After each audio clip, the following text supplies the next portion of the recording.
Hello there, my beautiful and lovely gamers. My name is Jonal. We have been blessed with a new hero. Echo is now live on the PTR. I will be covering this a little bit of a different way. You already probably know, at least descriptively, the abilities. I will, of course, cover descriptively what they do, but I will be covering this far more about stuff that most people doesn't seem to be talking about here on YouTube. Again, I can't compete with the big channels. I'm a very, very small one, and YouTube's algorithm is YouTube's algorithm. So, of course, a like on the video, a comment about what do you think about Echo. Is he too strong, too weak? I've heard a lot of conflicting opinions from everybody really that I've talked to so far. I would like to hear that down in the comment section. It helps out the channel. Same goes with subscribing. We almost at 16k subscribers, which would be amazing to hit. So all that, of course, very, very appreciated. But let's start talking about her. And we're gonna start very weirdly on her ultimate. Her ultimate is really what makes this hero stand out and what people should be very aware of, how exactly it works in detail, not just that it turns you into a hero, because that's what it does.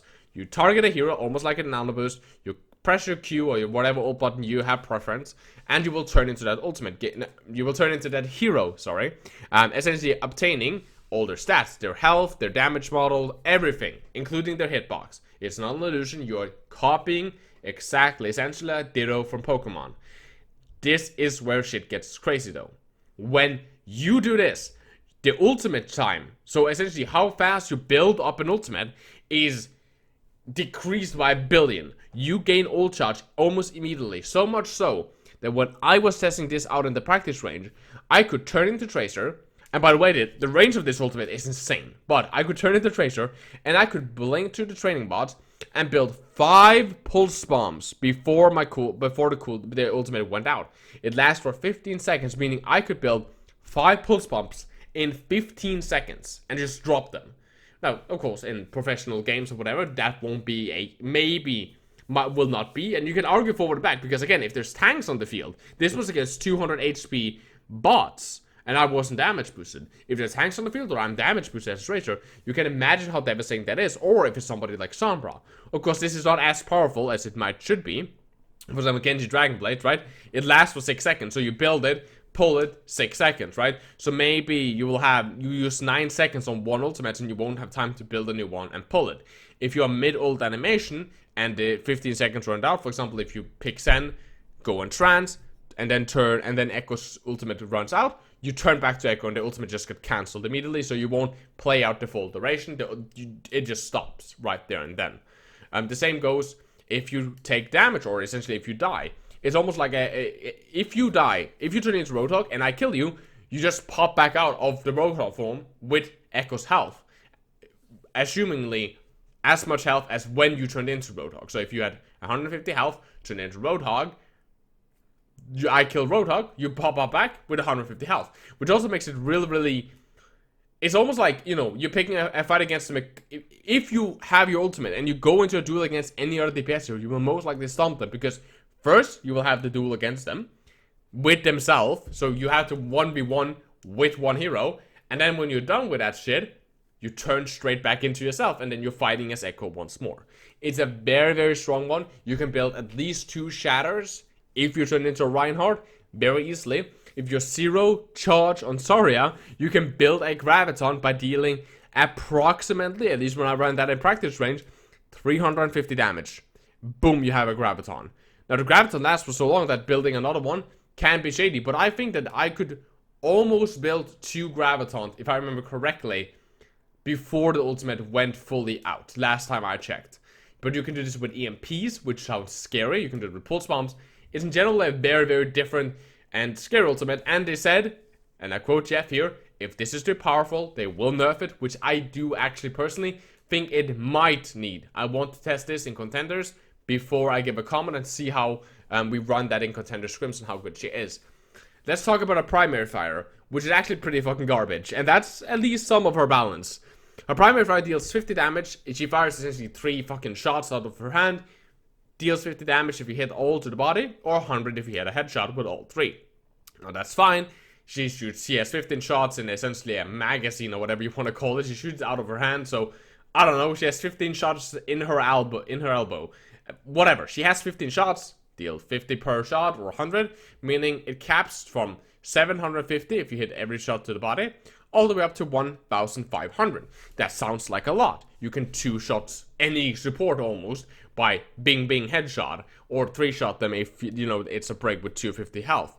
However, this is lower damage than a McCree, it's lower damage than a Hanzo, lower damage than a Widowmaker, an Ashe, a Mei, a Junkrat, a Pharah, you name it. Most heroes have more damage than her. And her projectiles are super fucking slow, and her fire rate isn't something to brag about. It's fine. Her fire rate is fine. Really. So her primary fire is pretty bad. Yes, 15 shots, sure, she doesn't have to reload that much. 50 to 100 damage per shot, okay, that's fine. But it's a slow projectile, she deals less damage than most people. I think her primary fire is pretty eh. Then we go over to some of her other abilities, which are far more interesting. She has her E ability, which essentially is a Zarya beam of the Illuminati. This beam does very little damage, but as soon as the target is half health or lower, the damage increased significantly. It's a tank shredder in my opinion, and it's very, very combo. It's really, really good in combos, and I'll talk about a combo in the end. How you can just delete any tank right now, just off the surface of this game. But it's also really good for kill securing and for shield break, right? You half the shield of the enemy team, you press E, and you can just look at it, and boom, the shield is gone. It's pretty great, and it's a pretty nice ability that has some flexibility to it in about what target you're doing and how you combo it up against your other abilities. And you will notice that when you start playing her, that the E is very combo heavy with other ways of playing her. Then you have your shift ability, which in my opinion is the best thing that happened to this hero. Essentially, you do a quick dash in any direction like a budget tracer blink. You can fly for about 4 seconds, and after that, you're done. You will drop down. However, your passive is essentially the same as Mercy's passive. You can glide. So by holding spacebar, you can glide just like Mercy. However, you glide faster, so faster vertically, but you also fall faster horizontally. So you will be not be able to have.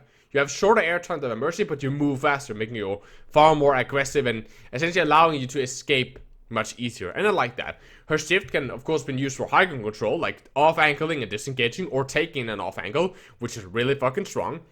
Or it can be used in the duel to quickly duck out of the way. That's at least how I used it when I was practicing that. I was playing around with her in different games. And when I was talking to some of the players I work with in Contenders and some of the OD players that I work with, that's how a lot of people like to use it. It's just the quick movement. It's kind of like a budget tracer blink to duck out of something, and then you can use the rest of your arsenal, such as your right click or your secondary fire. This one is a very, very big setup for majority of her stuff, including her E. Essentially, you shoot 6 sticky balls that detonate shortly after impact. Each deals 33.33333 damage, and it rounds up to about 200 damage if all of them hit and detonates.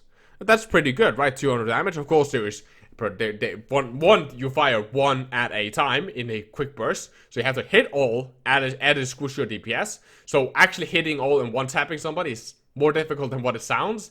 And 2, of course, there's travel time and all this kind of stuff that adds up on it. However, it's really, really good because what you can do right now, if you, for example, face, your friendly neighborhood Roadhog, okay, and let's just ignore the fact that he has to take a breather. Just ignore that right now, just for damage comparison. Or an Orisa, or a Reinhardt, or a Zarya, or someone, okay? This is what you do. If they have 600 health, for example, Wrecking Ball, they have 600 health, okay? You shoot mouse 1, you right click, mouse 1 and E.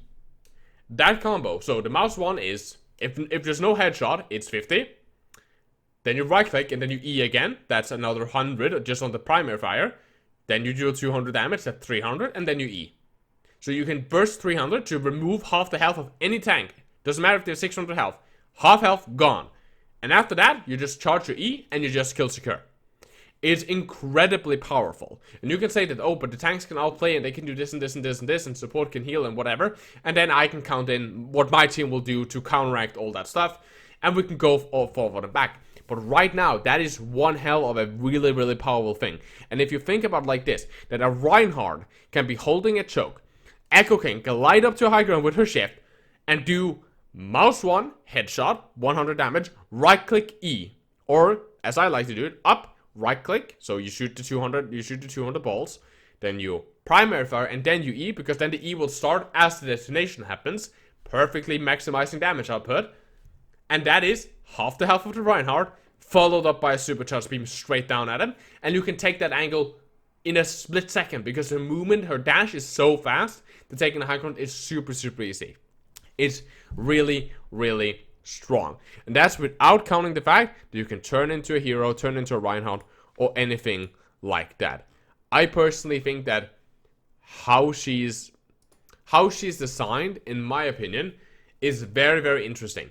I don't think she's as strong as people say that she is, because her primary power is pretty fucking garbage. If you put her up against a McCree, if you put her up against, let's say, an Ashe, a Widow, a Hanzo, I would say that those have a much, much, much higher chance of winning that dude. Same if she goes up against a Tracer, or maybe even if she goes up against a Genji. I would actually say that yes, if she goes up against a Genji, you're pretty cucked. However, she's really good at fucking up tank lines. She's really good at that. And her ultimate is pretty powerful for making a play if you get value. However, she's very, very high skill. And it does actually require that you not just know your hero, but can adapt to other hero picks. Not just in the DPS lineup, but potentially in the support for stuff like Sound Barrier and Transcendence. And also in the tank line for stuff like Earth Shatter and Gravitons. So you need to be able to adapt to other heroes as well, which I like. And again, I think that she's kind of supposed to be the anti-tank pick. That's what she looks like from this perspective. High mobility. Well, pretty good mobility, actually. 200 damage booms with fucking her right click. Decent shotgun, which works pretty well if you start landing headshot, right? 100 per shot, right? 1,500 in total. And on top of that, she has an escape and her beam, which can take out half HP targets, which of course gets the most value on shields and on heavy tank targets, because those are the guys that when they finally get bursted down to half health, you know, they can be sustained back up, but not if she's keeping her beam on it. She's kind of like a Symmetra. Like, it's like activating a very quick Symmetra all of a sudden. And that's what makes her, in my opinion, very scary. She looks like to be somebody that's supposed to be there to counter potential tank problems in the game right now. That looks like why they have put her in the game. Now, I should probably say that in the beginning to keep people interested for why I said that, but if you made it to the end, comment down below. So I see actually how many people made it all the way here. I assume maybe 3 people or something like that. There's actually, if you look at my analytics, there's almost nobody that watched it until the end. But I'll stop my rambling there. As always, guys, peace, to care, stay positive. I love you guys very, very much. Like, comment, subscribe. It helps out the channel tremendously. Stay away from the PTR for a while now, and prepare yourself if you're a Ryan main to play against this shit. And as always, guys, my name's been Jonal, and you guys keep the enemy in your crosshair.